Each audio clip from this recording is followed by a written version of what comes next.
We want to welcome all of you to Apostolos, where we believe every person that is saved, God wants to send. And joining me today is a really, really good friend of mine.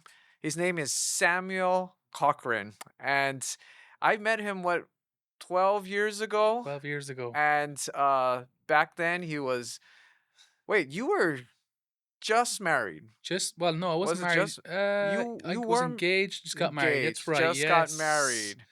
20 years of age. And Didn't have a beard. can you catch us up after 12 years? What's life been like for you? Do you have family, kids, and Yeah, yeah. So my wife and I just celebrated 10 years married last year. wow. And in those 10 years, we're very busy. Okay. We actually have four daughters. We Mm, got Hazel Grace, who's 7.5. We got Zoe, who's 6. Isabella, who's 4. mm. And I say my favorite youngest child, Violet, she's 1.5, Oh, and she is just a ray of sunshine. So, yeah, I am blessed among women, Andrew. I have you have 5 women five. in my house, but there's enough testosterone in me to cover all of that. So I'm very grateful for all these women in my life. And you were telling me that you have this plan where you wanna. Can you tell us about this date nights that you're planning? With my daughters? Yeah. Yeah, so, well, my wife and I, since we got married, we date every week. We do this, Oh. 777 plan, so every 7 nights we go on a date, and that Okay. could be, a local, Mm. restaurant, or that could be Mm-hmm. watching Netflix at home, or that could be going for a walk by the beach, which Yeah. Hawaii, you got loads of beaches. Yeah. In Ireland, they're a bit colder, but we brave it out. Um, we, yeah, so we do that, and that's just again just because life's crazy. 4 kids ministry. That's our weekly touch point together as a Wow. couple.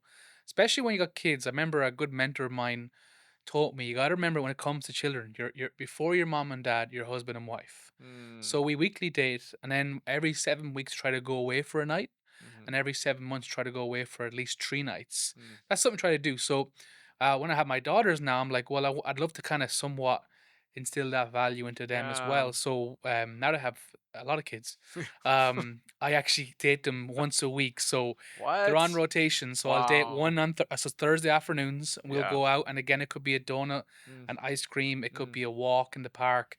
But for them, it's just, well, first of all, their names in my calendar, Wow. so they love that. And then second of all, it's intentional time with them one on Wow. one. Because when you got many kids, multiple kids, it's like kids can get lost even Right. among their siblings. So yeah, and so that's what we do, and it's fun. Mm. Often costs me a lot of money. So I'm having to now go back and talk to them about this. There's not Mm. always money to be spent on dates, but Mm. they're little girls, so they love it. So Mm. it's great, Andrew. Yeah. There's a saying when you have kids, girls and boys wreck your house, girls break your heart. So Oh. I don't. I'm like, just trying to not even think about the future, about them growing up, Yeah. dating. I'm considering actually putting my kids in a nunnery, maybe. Okay. Probably just keep them away from the world. Put them in a building somewhere. But no, I'm joking. But that's my job as a father, is Mm. prepare them for the world. So So you're a father, but can you also let us know right now you're a part of this great church? Tell us what the name of the church, and your role just currently. yes, so I'm part of Lighthouse Church. Okay. I got saved in this church 13 years ago. I Mm. walked in Easter Sunday, 2011, and from that I started interning. Mm. Interned, and then I got offered an opportunity to go on team and become a youth pastor. Did that for many years. Then launched one of our locations in Dublin City. Mm. But now I have the privilege of being our location pastor in Navan, which is the location Pastor Jamie, our lead pastor, started 18 years ago. Wow. So getting to lead the mothership is fun. God's been doing great things. So Hmm. I also oversee our leadership program. It's called Exposure, where we do internships and Mm. we do leadership opportunities for next generation leaders to kind of get an opportunity to grow, Hmm. try ministry. So I get the privilege of doing that also in Lighthouse. Wow. And we met when you first started ministry, where I had the opportunity to bring a team Yes. from Hawaii all the way to Ireland, Yes. and you had just become the youth pastor, and Yes. you were also, I think, over production. Overproduction in our church. Yeah. Yeah. So again, when Pastor Jamie asked me to start a youth ministry in our church, I didn't know what a youth ministry was Wow. because I didn't grow up going to church. Yeah. So I had to figure out that what that was. So I had to start. What did it mean to be a youth pastor and do youth Mm, ministry? And you came along and you spoke into my life and you mm, were giving me some advice. And I think yeah, you guys were part of one of our first events yeah, I ever got to I remember organize as a that. church and as a youth pastor. And yeah, so it did that. And then production, of course. I remember, I got asked to lead production. We didn't have a Right, production team, and so I was right. handed this computer and this software to do slides on a Sunday, and I had to figure it out. That's just been my journey in Lighthouse, just given opportunities to figure it out. Right. I remember we came and I think we did some kind of like luau or something with the youth group. Yes, yes, and I didn't know what luau was Oh, until you really? guys came. But again, I got to bring a bit of Hawaii, Right. bit of first semis to Ireland, and that was a fun youth event. And we had actually kids come to know the Lord that night, Wow. which are still Wow. part of our church today. Wow. Yeah. I remember we were dancing hula on Sunday morning, and because you're overproduction, I think you put like in the background you put the sunset with like palm trees. You made We it. don't have that in Ireland. We don't have that. We gotta take pictures or videos. Even now here in Hawaii, I'm like a solar panel. It's absorbing all the sun. So when I go home, I can just radiate it to all my people. And if you guys don't know, this is the first time I've ever seen standing ovation for a hula. Yes. We had a standing ovation. Well, no one knew what it was until you came.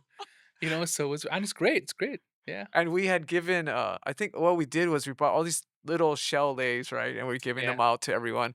And then the lead pastor, who's Pastor Jamie, he Yeah. comes out with this big kukui nut lay with, Oh, he's he goes, showing off. I'm really loved because I got the best lay. Yeah. Yeah. So, for those of you who don't know, can you tell us, are you related to your lead pastor? And what is that? What is that? Yeah. Depending on the context, Yeah, what is that like fortunately for or you? unfortunately, I am Jamie's younger brother. So, Pastor Yeah. Jamie's my older brother, Okay. and for those who know him, you know his story. I'm sure he's preached it many times Right. here. Yeah. But I'm part of that family, part of that context. And so Jamie really reached out to me when I was like 16, 17. Mm. I hit a point in my life when I was 16 years of age where I nearly Mm. died of a drug overdose Oh, in wow. Spain. I hit a real low point in life, Wow. and Jamie saw that, and he was trying. He at this stage he's 25. I'm 16, so Mm. what does a 16-year-old want to do with a Yeah. 25-year-old? But he was trying to like just invest in me, and he invited me to church Mm. on Easter Sunday 2011, and I did not want to go Mm. because I didn't know what it meant. I grew up in a context where we're all Catholic, and Mm. that was the only expression of church that I Right. understood. And for me, that expression was outdated. It was Mm. irrelevant. And really, my point of view of God was that God was mad at me. And so Mm. Wow. this whole church thing, I was like, nah, I don't want to got to do with it. And my salvation story is this: is that when I got invited to Lighthouse in Easter Sunday 2011, I walked into that church Mhm. thinking that God's mad at me, Mm. but I heard the gospel message for the first time. I Wow. thought I knew the gospel message. Mm. I thought I'd rejected it, but actually I Mm. never actually heard the true gospel, which is a point that we're saying here in Yeah. Ireland, over in Ireland, excuse me, is that it's not that the people of Ireland have rejected the gospel, just haven't heard it. So I walked through the Mm. doors, Lighthouse, on Easter Sunday, 2011, thinking that God's mad at me, and then I heard the Easter message preached, John Wow. 3:16, for God so loved the Yeah. world. We read in Romans, yet while we were sinners, God Mm. gave his son. In that moment, I really had just revelation, Wow. Andrew, that God's not mad at me, but God's mad about me. Wow. That God's madly in love with me. And that was Mm. my first encounter of hearing the gospel. And that was the moment I gave my life to Christ. And I haven't looked back since. And what was that? Can you explain that moment? Can you describe that moment where I can describe it because I remember it clearly. I yeah. think in that moment, I felt something I never really felt before, which was Mm. love, Wow. security, Mm. peace. I'll never forget that night was the first night in probably since I was a young child where I slept so peacefully. Wow. I had so much on my shoulders. I had so much Yeah. going on in my life, so Yeah. much pain, so much trauma, so much, garbage from the past I was Mm. holding on to. Um, so that night, I remember going to bed and not even fully understanding what happened to me. I couldn't explain. I couldn't explain the experience, Mm. but the experience was real. Mm. And now looking back on the pastor, I realized that was the presence of God. Wow. That was me receiving the Holy Spirit, Wow. opening up my heart, confessing my sins, calling Mhm. upon the name of Jesus, Mhm. my Lord and Savior. Changed my life. I remember I was still only 16, so I remember going Yeah. back to my friends who don't go to church, who Mm. didn't understand the church context, Mhm. telling them, "Oh, guys, guess what? I Yeah. became a Christian. I became a Christ follower." They're like, "What's that?" I'm like, "I don't know." Worst evangelism ever. I don't know. It's just real, and I couldn't fake it. And we do all. When anyone gets saved first, like you really want to reach everyone in your family and your Yeah, yeah, friends, yeah. and I had to tone it down a bit because I didn't even know what happened to me. Wow. So that was my story. And so that location, Andrew, I got saved Mhm. in is Navan, Mm. and now I get to lead that location. Wow. So you better believe every Easter Sunday, as the pastor of that location, I'm Wow. always sharing that story about Wow. young Sam comes through the doors on Easter. You never know what's Wow. going to happen. And so it's such an honor and a privilege to come full circle and lead the Mm. location I got saved in 13 years ago. Mhm. And what's amazing is you were just telling me about how what you experienced, right? Yeah. You got saved and then you got basically discipled and Mm. then you started to follow God through this internship. Mm. You're starting to do this very same thing for others. Can you explain what that looks like? Because your passion is raising that next generation Yeah. of leaders. Not just raising, but releasing. Oh, come on, man. Yeah. That's so good. Because you can raise them, but not release them. Yeah, that's So, so well, good. my story is, thankfully, Jamie poured a lot into me, and we really, at that time, uh, just had the opportunity to spend a lot of time with him, Mm, rub off his shoulders, just watch what he does. mm. And to be honest, Andrew, be given a shot. Like I told you, like he asked me to lead a youth ministry. I didn't even know what a youth ministry was. Wow. I'm pretty sure my sermons for the first 6 months were all blasphemous. I don't know what I was preaching. But I think what I felt in that environment back in day one was I knew this was a safe place to fail. I knew this was a place Wow. of opportunity. This was a place where I was Mm, loved, where I could trust, and I was trusted. mm, And that was a very important as a young, ambitious leader wanting to spread mm, his or her wings into ministry. And mhm, that was so important. That was the environment. mm, That was the soil that I was planted into. So, many years later, I get to do this because someone recognized mm. the gift in me. Wow. Someone was able to identify, the leadership gifting, the anointing on my life long Yeah. before I realized it. Mm, That's how it happens sometimes. Is that you'll just be doing your thing, serving in church, not mhm, realizing your potential. But all it takes is someone else to come with a word of knowledge. Maybe mm, God's spoken to that person, mhm, or perhaps that person's been around a long time in ministry. They can just see certain mm. things on your life, and they go, "Hey, I just want to call out." Basically say, "Hey, I see something on your life." And Wow.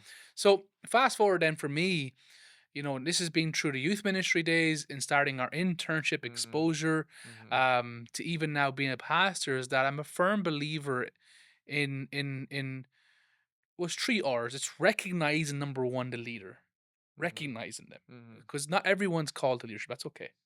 That's okay. But recognizing those who perhaps are called to leadership, Okay. pastoral leadership, okay? Mhm, And number two, then it's the raising, okay? mhm, So it's in that raising, there's the process of pulling them close, giving them opportunity, earning trust, creating that safe place to fail. But the third one is absolutely critical. Because like you pulling back mm, an arrow and never letting go of it. Like mm, you have to mm, release. mm, You have to release leaders. You need to give them the gun and the badge mm. when it comes Wow. to authority and empowerment, So So good. again, it's 3 E's. It's encourage, it's equip, and it's empower. You got to do Mm, these things over and over again. mm, It doesn't always work. mhm. It doesn't always work because when it comes to, let's go back to that recognizing the Yeah, leader or the yeah. individual's got potential. What's happening in that moment is there's two things at play. There is the potential of that person. Where again, you as an older leader can say, Mhm. "Oh, I see you leading, or I see Yeah. you leading kids, or worship, or production, Mhm. or outreach programs, whatever." Right? So you see that, okay, Right. but also you know their patterns. Bit Mm, like dating, right? If you're dating, if you're a girl dating a guy and mm.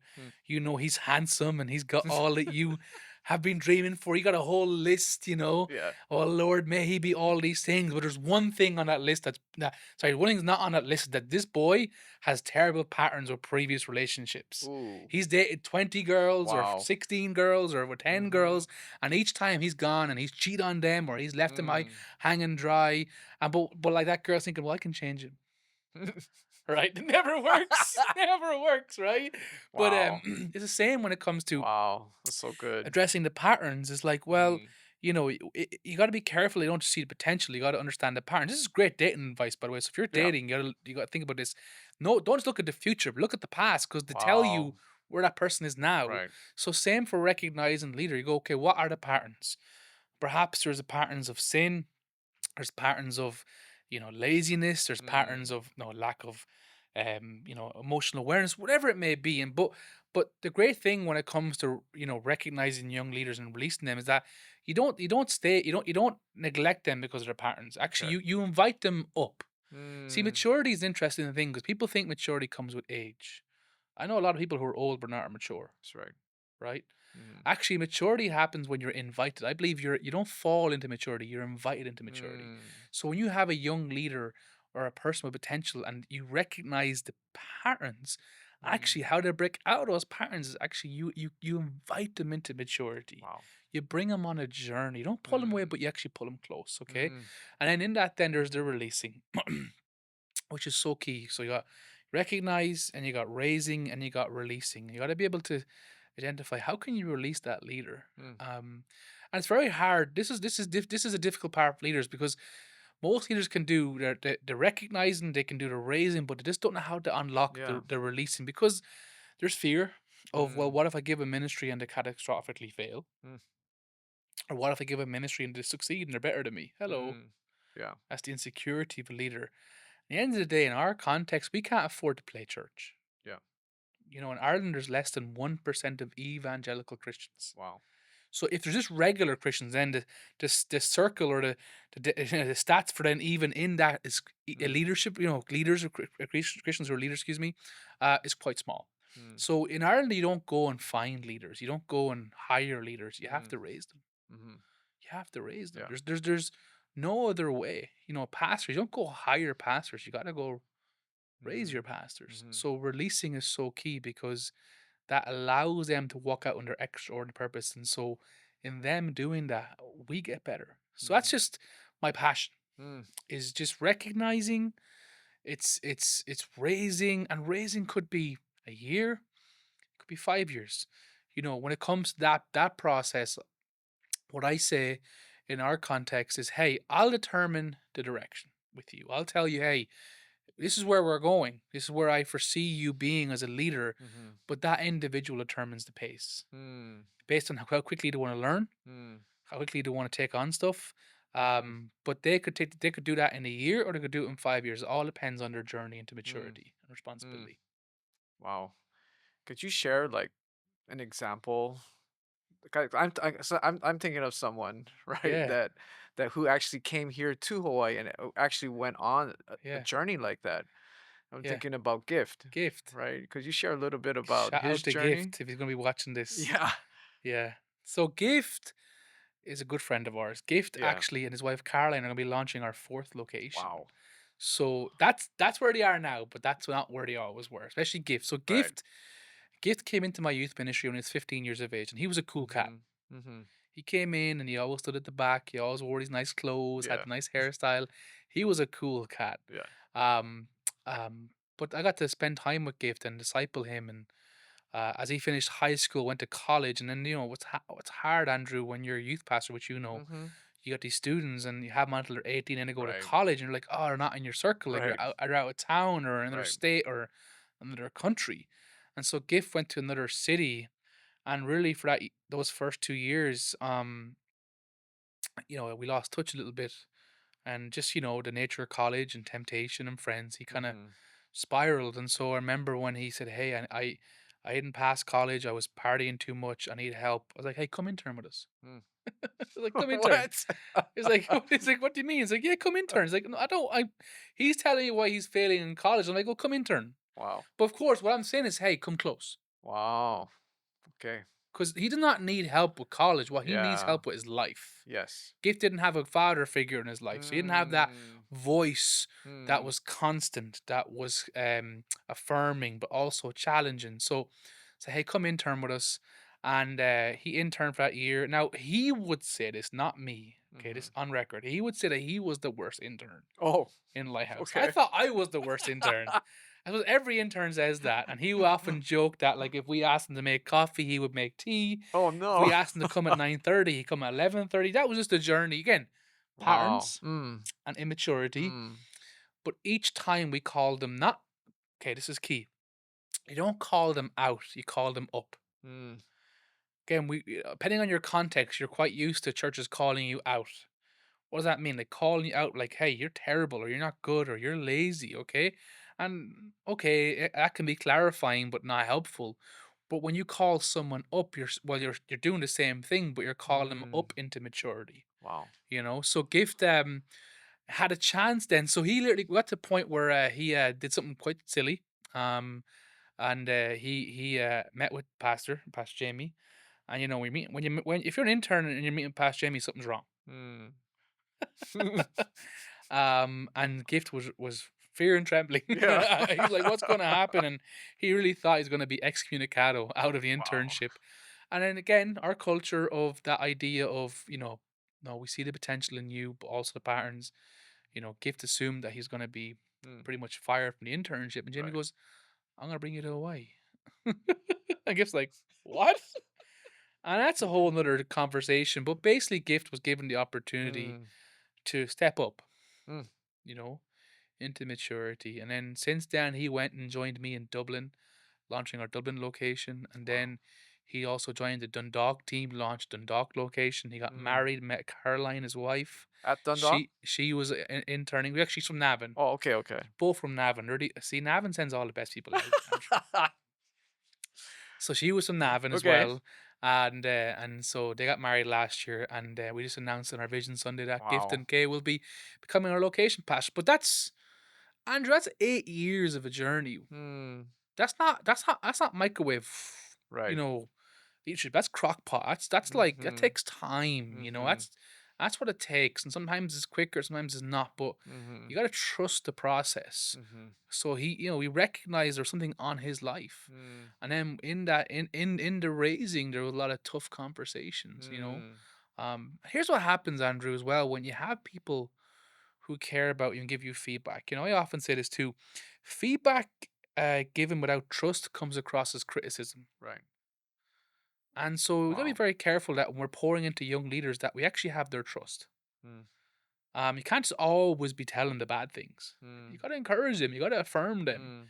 you gotta call the God factor out of them. You Mm. gotta say, "Hey, I see something on your life." So that's the potential. But of course, yes, address the patterns. But there has to be a balance. There has to be that Mhm. encouragement sandwich, right? Mhm. You know, affirm, Right. construct, affirm that Mhm. person. So that's important, but it's not often the way you think it's going to go because it's not necessarily a system. It's more like Right. a process and a Right. pipeline. Yeah, I remember when Gift did come here, and I remember Pastor Jamie asking him to speak for the youth groups. Yes, And not even knowing, I just assumed when you say intern, I just assumed like he's ready to go, and not knowing the full backstory. But knowing that him coming all the way to Hawaii, and then it was here at this church that he had yeah, this opportunity yeah, that yeah. completely changed the trajectory of his life. And it's that culture that you're talking about, right? Not calling out, but Calling up. calling up. Mm, Yeah, mm, I just that incredible balance. mm. And I notice for myself, I notice for a lot of the churches here, not going to say all, but I notice that there are many churches that have a challenge of raising young leaders. Yeah. And if you were speaking to that pastor, if you're speaking to that Mm, pastor and mm. say, "Hey, we're doing our best, but it just seems like we have a hard time getting, we got our one young, like I know in Japan, like, so we just I'm having conversations with other leaders, and they're telling me that the average amount of young people in a church in Japan is one person, Wow. and the average age of a senior pastor is 62. Wow. So you guys are doing something in Ireland that's so incredible, because you look at, when I look at your church, it just seems like there's teeming with young people, and I'm looking at your leaders and they're Yeah. young. How would you encourage that pastor, Sam? How would you speak to that pastor if you could tell him one thing that Yeah. could just help them? I'm not sure it's going to be able to encourage them because it's actually a challenge because Okay. the next generation do not want to spectate, Mm. don't want to participate. It's a big Okay. difference. They don't want to sit in the pews or sit Mm. on church Sunday morning. They don't want to. They're sitting there thinking, "I can do your job," Mm. which is bizarre because they can't. But just this next generation, the generation of Okay. technology and YouTube, you got like 13-year-olds Mm. starting businesses, Wow. Yeah. because of YouTube, right? What that's done is it's kind of given them a confidence, borderline arrogance, but in the right Mm. context, a confidence Mm. that, hey, I'm able. Mm. And with that, I'm able, they're asking the question, do you trust me? Mm. Do you have a place for me? Yeah. So I would say to that pastor, yeah, first of all, who is in your church right now who's spectating? Mm. And can you give them the opportunity to participate? Not just ask them to come and do a task. They want responsibility, Andrew. They want to feel Mm. like they're actually making a difference. Mm. The studies are saying now with Gen Z is that, this is the most globalized generation. They actually care more about making a difference than earning lots of money. Mm. They actually care about the global impact of what's happening Mm. with any part of life, sport, politics, religion. They want to Mhm. be a part of that, okay? So, but they don't want to spectate. They don't want to Yeah. sit on the sidelines and go, "Hey, go pastor." They want to go, "Hey, Right. how can I actually be involved? How can I actually participate?" Mm. And that's back to the 3 R's, right? It's about recognizing, Right. raising and releasing is how do you get them involved? And and as well, I'd say they don't necessarily respond to need, they respond to vision. Mm. There's a difference when it comes to recruiting next generation. There's a transactional ask, like, "Hey, come help. Right. Come help me. Come serve me. Mm. Come help." Because that's not very inspiring. Where Mm. our transformative ask is, "Hey, I see something on your life. Mm. I see there's probably a gift of Wow. leadership. I see there's something just pastoral, or I Wow. see you're good with people, and I think you would do amazing in our kids' church, or you would do Mm. amazing in our youth ministry, or Mm. amazing in our technology team, whatever team you call it." And again, calling that out of them, Mm. and then giving them an opportunity to participate. Wow. Now it's ugly, Andrew. Right. I get it. It's also an inconvenience. But if pastors can start thinking more about what's happening next Sunday, but more like what's happening next 5 years, Mm. the people who were now spectating but are becoming Right. participants will be the ones who are leading your church. Mm. And here's the challenging thing is if the next generation are in your church and spectating, not participating, they won't stay. Mm. They'll move on. Mm. They'll move on to the other church or next opportunity because they feel like they have something to offer. Mhm. And so that's absolutely critical. I think 100%. If you have one person in your church, start with that person. Yeah. Start with that person. And then if that person fails, then keep trying. Mm. Keep trying. Do you know what I mean? Until another person comes. Until another person comes. Mm. But you never know. You never know what's in that young person. Mm. The next Billy Graham. Right. You just don't know Right. what's in them until you call it, out of them spiritually and then call them up into maturity. And I think for a lot of leaders and for a lot of pastors, it can be very intimidating, Yeah. right? I don't understand where they're coming from, right? I'm not on TikTok, I'm not on Instagram, and there could be a temptation, right, to try to if I'm going to be relevant to them, then I got to change me. Yeah. How would you speak to that? Yeah, that word relevant is an interesting word, right? Yeah. Because pastors often feel like, oh, to be relevant, I got to wear Nike sneakers and I got to wear certain fashion attire that relates to young people. They don't Mhm. want that. Mhm.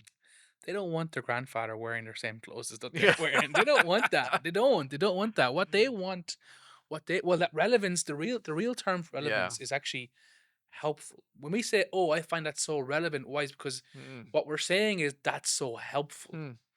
And so, next generation leaders, when they're looking for something relevant, they're looking for something that's helpful. Mm. So, as the pastor, when it comes to what they're doing, is it helpful to the next generation, Mm. or is it hindering? Mhm. Is what pastor doing hindering their opportunity to Right. grow, blossom, participate, or actually is Right. it hindering? And then for us also with that pastor is, yeah, coming to learn it. I'm not in ministry long, but I'm 30 now, so we got all these young guys coming in who are Yeah.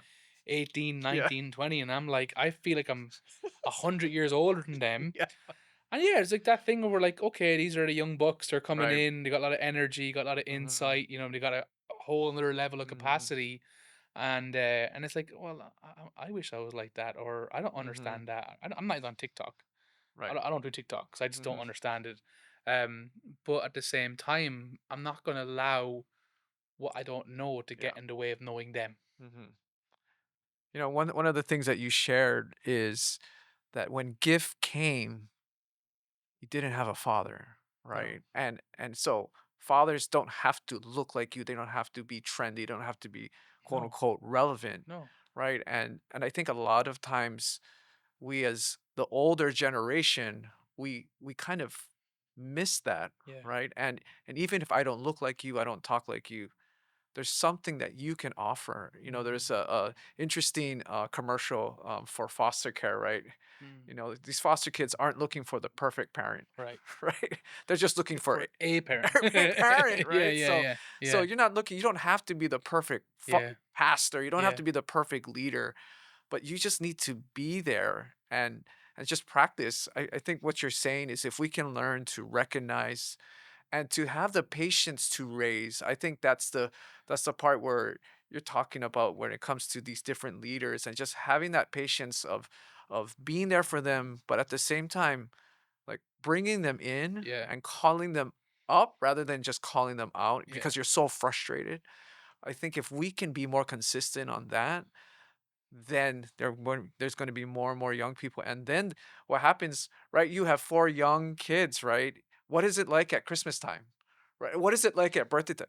Like chaos. my kids are like one's in college, one's about to graduate, and our birthdays are a whole lot different. The life that you have when you have young ones, right? And same with the church, right? When we have all these Mm, young new people coming to know the mm, Lord, mm, it's there's just so much life that comes, yeah, right? yeah, So, uh, can you, Sam, could you like kind of share with us what is it that you see in Ireland that God is doing?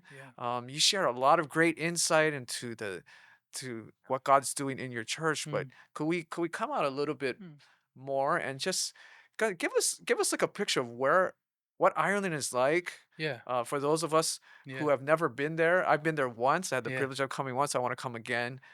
But what is it like, and what do you see God doing in yeah. Ireland? Well, I think it's important that I explained once again the spiritual backdrop of what's happening in Ireland. Yeah. So, we're all aware of the term third world countries, Mhm.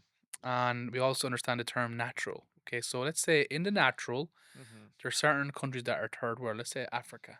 The continent of Africa is in somewhat as a third world Okay. continent. A lot of countries that are impoverished and just don't have money and don't have access to what we have, like food Mhm. and water and sanitary things. So, but if you were to flip it into the supernatural, Africa is first world spiritually. Mm. Okay, Wow. we're seeing that right now. Yeah. Global trends, Africa, churches, the sizes of this churches, many people who are Christians is humongous. And Right. same's happened in other parts of the world, Mm. okay?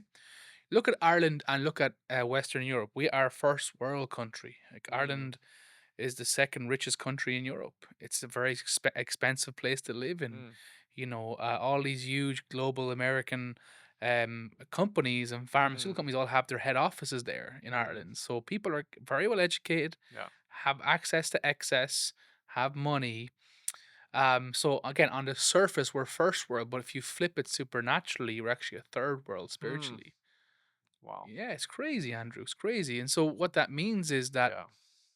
like I said in the beginning of the podcast, is less than 1% of people in Ireland are Mm. evangelical Christian. What does that mean? 99% of people Wow.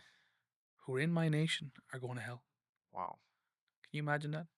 So for any person who's a Christ follower in Ireland, if they're going to a Mm. university or they're going to a high school, they're going to a mall, they're probably the only Christ follower in that entire setting. Wow.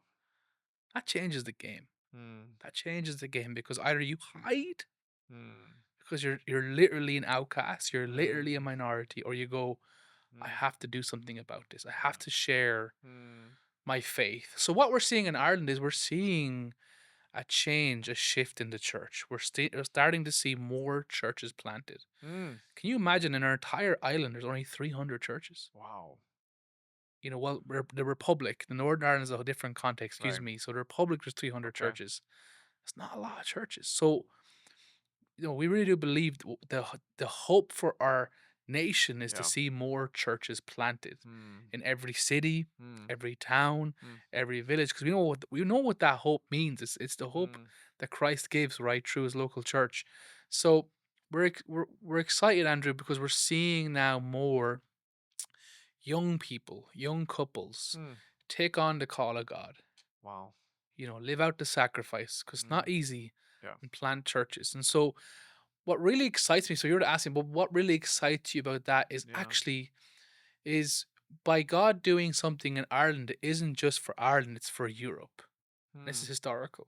Mm. Go back to St. Patrick Right. and his time when he was leading many people who were indigenous to the Lord, Mm. and then raising them, recognizing and raising them up, and Mm-hmm. releasing them into ministry, into missions through the dark ages. And there's a whole book written about it called "How Mm. the Irish Saved Civilization." Wow. You know, there's a whole historical context there of how Ireland was really key Mm. in spreading the gospel across the world, mainly Mm-hmm. Europe, but across the world. Mm-hmm. And here we are again, full circle. And I think it's incredible timing because our we're seeing it in our church. We're seeing it in a nation that God has given Ireland opportunity once again Mm. to influence Europe and impact Europe with what the Lord is doing in our Wow. island. So it's just, Andrew, it's so crazy. There's so many stories. There's so many stories of just churches from Romania, from Mm. France, from Spain, from Holland, from all across Europe coming to Ireland to learn Mm. from us What? how to do church planting, Wow. how to reach, Wow. secular cities. Mm. Because the main religion in Ireland is not Catholicism anymore, it's secularism. Mm. It's materialism. Mm. It's the belief that everyone is their own God and everyone has Mm. their own truth. So trying to reach people Yeah. who think they are their own gods Right. and that they know their own truth, Right. it's an interesting context. Wow. I feel like America is on the coattails of where Europe is, right? Where Ireland is, and we we're slowly starting to see the same thing here in America, right? Yeah. Where people feel like I am my own God. Mm, I can believe whatever I want to believe. I make up my own mm, theology, mm, and what is church? Like mm, why should I want to come to church? It's not speaking to me. I don't feel a mm, connection, mm. and I just feel like everything about the church is so outdated, Yeah. right? So I just feel like you guys are just you found a way to really reach the hearts of people who don't know God but Mm, have a just a there's a spirit there's a spiritual hunger, mm, right? mm. There's a hunger for the supernatural and they Yeah. just don't know what it Yeah. is. Kind of like when you came into church Yeah. for the Yeah. first time, Yeah. right? You didn't know what it was, right? Didn't know, and I what I expected was everyone was wearing hoods and Oh, sacrificing yeah. animals. That's what I thought, but that, of course, that wasn't it. But yeah, there's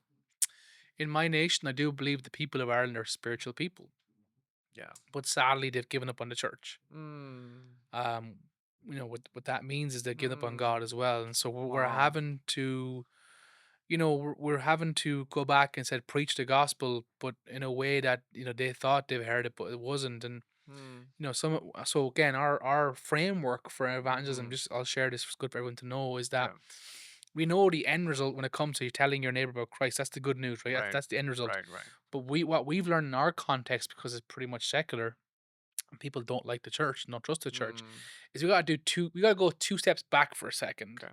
before we get to the step of sharing good news. And we term that pre-evangelism, And what is pre-evangelization. that? So if we want to end with good news, you got to go back to do a couple of steps to earn the right to Mm, preach the mm, gospel, because in our context you got to earn the right, because people mhm, don't want to, if you don't have someone's trust or their time, they're not listening to what you have to say. mm, So we say, it starts off with good deeds, okay. right? Good deeds leads to goodwill, which leads to good news. Mm, So what is a good deed? Help your neighbor, mm, bring in their trash, mm, you know just love on them, build relations with them, mm, be in their life, go where mm, they go, mm, just be a light, be an encouragement. Just, mm, I guess, let your actions do the talking first, Mm. which and over time they'll go, "What is it about you? Yeah. You're just different. Mm.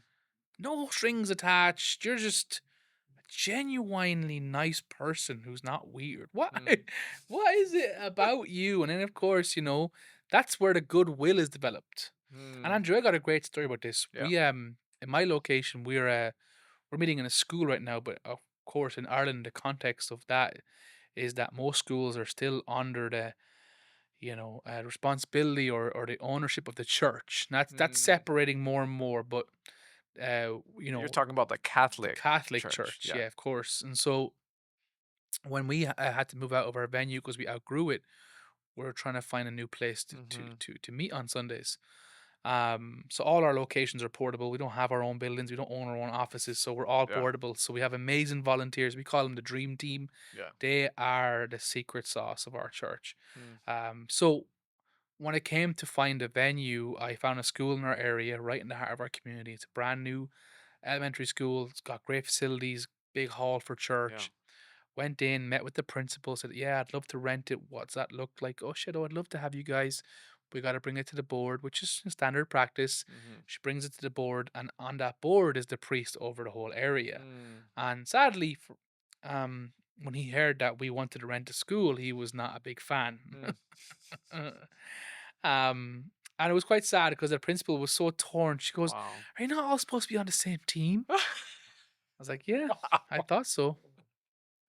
But there's another lady who sat on the board who was at that meeting one night, and he Mm. obviously the priest sadly was not talking good things about our church and Mm. why we shouldn't be there. And the other lady was able to say, "No, I actually know someone in my family who goes to this church, and I've Mm. seen their life change, and I've seen that Wow. these are good people, and I've heard about them in this community, and so I think we should let them rent our facilities on a Wow. Sunday." And for some reason, Yeah. this lady obviously had more clout, Wow.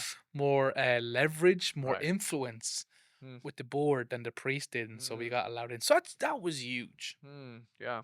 That was absolutely huge, for our context and for what's happening in Ireland. So, again, that's goodwill because it's funny when you do good deeds right and we develop goodwill. Your church and your church's name will be brought up in a positive light, not a Mm. negative light. Mm-hmm. Too long a church being known for what it's against. Yeah. But what is a church known for what it's for? Mm. For its community, Mm-hmm. for its city, Mm. for the families, for Mm. the poor, for the needy, for the last, Mm. for the lost, and for the least. Mm. That's what the church is there. There is nothing else that our city or our nation can offer what the church offers, Wow. which is the That's hope and right. help of Jesus That's right. Christ. So, of course, good news. Then when it comes to having goodwill, and they go, "Well, tell me about you and Mm. who you are," and I'll say, "I'm a pastor," and they go, "A plaster? I'm a pastor. You're a plaster." So, okay, yeah, I plaster walls. Okay, because they don't know what it is. They Yeah. don't know what it is. I plaster. Technically, I plaster people's hearts because I encourage them. I counsel them. I don't know. So I don't even tell them what I do anymore. I tell them I'm in sales, Okay. winning people to Christ. I'm in sales. I just do sales. But and tell them about my story. Mm. Go back, come back to your story. It's so important, Andrew, that we know how Mm. to share our story well. Mm-hmm. Because your story is the greatest miracle you'll ever share in your Yeah. life. The fact that you were once lost, now saved, once a sinner, Mm. now loved by God. That is an amazing story. Mm. And you can preach a sermon and you can go and exegete and exposit any Bible or any book in the Bible, excuse Yeah. me, or any chapter, or any verse, and someone will come around and maybe give you some feedback or give you some pushback because you weren't strong in your theology or whatever, right? Yeah. Yeah. It's all good stuff when you're preaching. You got to know what you're preaching about. Theology is important. Mm-hmm. But when you share your story, nobody, not a single person, can argue what God has done in your life. 'Cause that's Mm. your story. That's It's right. your That's story. right.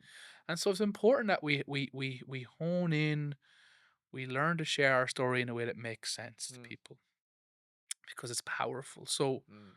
good deeds leads to goodwill, which leads to good news. That's how we evangelize. And so we tell our church all the time in Mm, doing these things when it comes to the good news, tell your friend or neighbor to come sit with me on Sunday. So we have certain times of the years. mm, Come sit with me Sundays. Now every mm. Sunday is come with me, come sit Of with me course. Sunday. But there's big Sundays where we kind of it's just artificially put together event with a momentum Yeah. to really charge our church to kind of Mm, go to those who they've been building a relationship with to mm. come sit with me. Wow. And so in our church, we've seen so many lives touched and changed Mm, because of that. wow.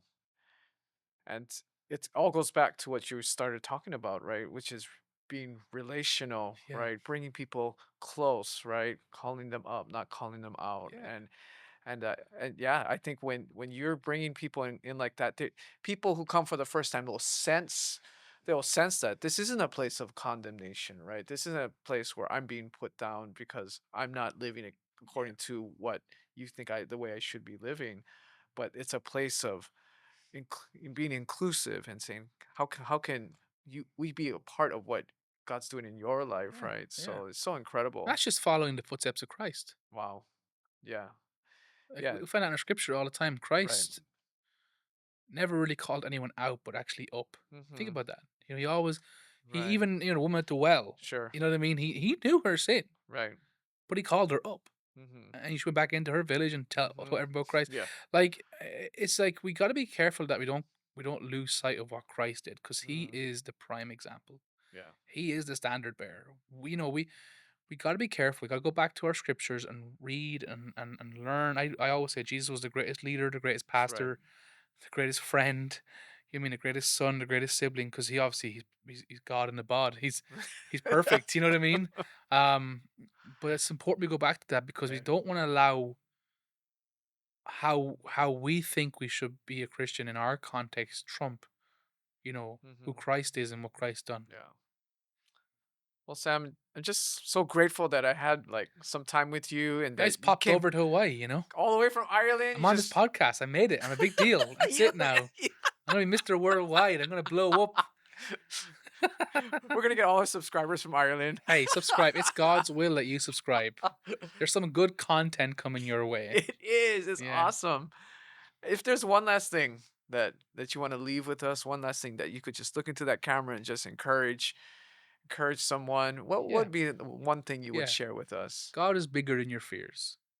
God is bigger than your fears. Whatever you're dealing with right now, whatever your fear is, whatever's making you anxious, whatever's weighing you down, God is bigger than your fear. Perfect love casts out all fear. And I pray that you have a revelation of God's love for you. He loves you and He's not mad at you, He's mad about you. You picture God up in heaven with His fridge, and He has a picture of you on His fridge, and every day He goes, "That's my son. That's my daughter." And He's proud of you.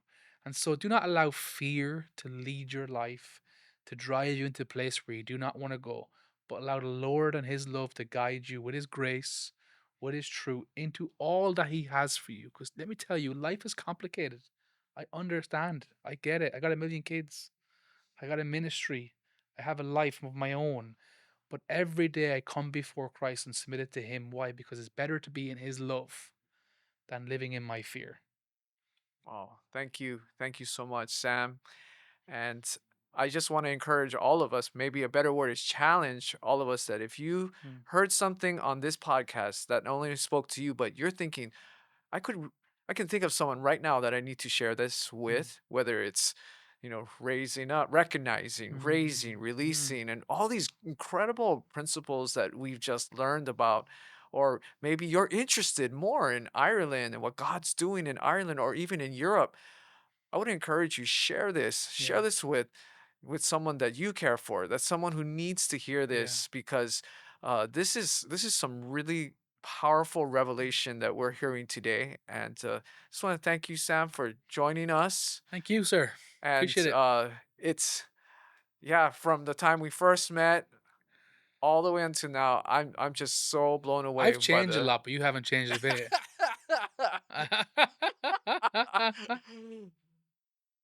I just want to say, Sam, your confidence and your leadership and all the things, because remember when I first met you, you're like, I don't know, I'm Yeah. trying to figure, but Yeah. now just seeing the work that God has done in your life, as now you are doing the same as your pastor did for you, you're doing Mm, that same for mhm. others. It's just incredible. It's such a privilege to Thank you. hear your story, Thank you. and just to kind of catch up and Yeah. be with you into this next phase Yeah. of your life. And now you guys are going from one location, you went to two, three, now with 4. Gift Yeah. and his wife Of going to all people. four. I'm blown away, and God is He incredible. is. He is. Yeah. Well, in Ireland, we say, Yeah, what do you say? a Goreb Mila Mahagut, which is our native tongue, which is, a lot of goodbyes Mm, and a slán fól on Hispanic, which is, we send you with blessings. mm, And for anyone who wants to ever come to Ireland, hit me up. You can find us on Lighthouse Church .ie, our website, or Lighthouse Church Ireland, our yes. Instagram. I'm sure you'll find myself there and our team. But yeah, just praying for everyone and who's listening Yeah. to this podcast. And thank you, Andrew. You are a great host. Like, you don't even have any notes. Everything's well prepared. You make me feel comfortable. So thank you, Andrew. Well, Appreciate it. thank you. Yeah, thank you so much. And for all of us in Hawaii, what we like to say is aloha and a hui ho, which is goodbye, and we hope to meet again. Yes, Right? I would love to come back to Yeah, Hawaii again. please come back. Thank you. Thank you, guys. Well, aloha and God bless you guys. Wonderful. For more information on this podcast, visit firstaog.com/apostolos.